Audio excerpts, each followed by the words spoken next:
रात घनी थी, चारों ओर अंधेरा ही अंधेरा।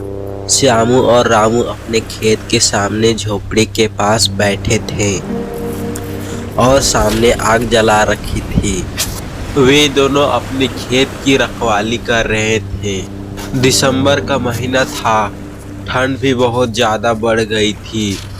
ऊपर से कोहरे वाली काली रात रामू और श्यामू को बहुत परेशान कर रही थी खेत के रखवाली करने के लिए। रामू भाई, लगता है इस बार हमारी फसल नहीं होगी। देख रहे हो ना, इतना कोहरा गिर रहा है। ऐसे ही चलता रहा तो फसल नष्ट हो जाएगी हमारी। नहीं श्यामू, कोहरा भी फसल के लिए अच्छा होता है।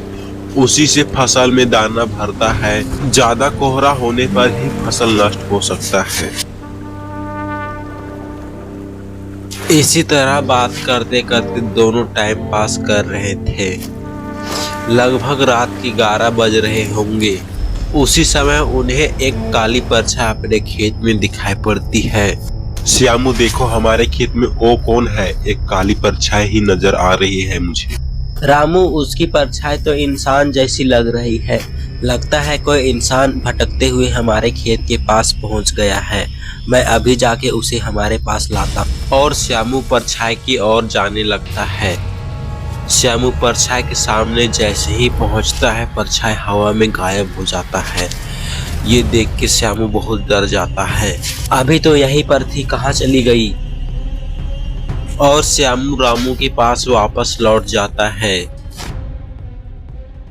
श्यामू रामू को जो हुआ सब कुछ बताता है, लेकिन रामू यकीन नहीं करता। नहीं श्यामू, तुम्हें कुछ वहम हुआ होगा। वो इंसान तुम्हारे जाने से पहले ही वहां से वापस चला गया होगा और तुम्हें लगा कि गायब हो गया। श्यामू को बात सुन के रामू को भी थोड़ा थोड़ा डर लगने लगा था। थोड़ी देर उनके बीच में ऐसे ही सन्नाटा रहा। तभी अचानक वो परछाई उनके सामने आ गया। वो भूत बहुत ही ज्यादा खतरनाक लग रहा था। रामू और श्यामू बहुत डर जाते हैं और वहां से भाग जाते हैं। और भूत का भूत यहाँ से पूरे जंगल में गूंजने लगती है।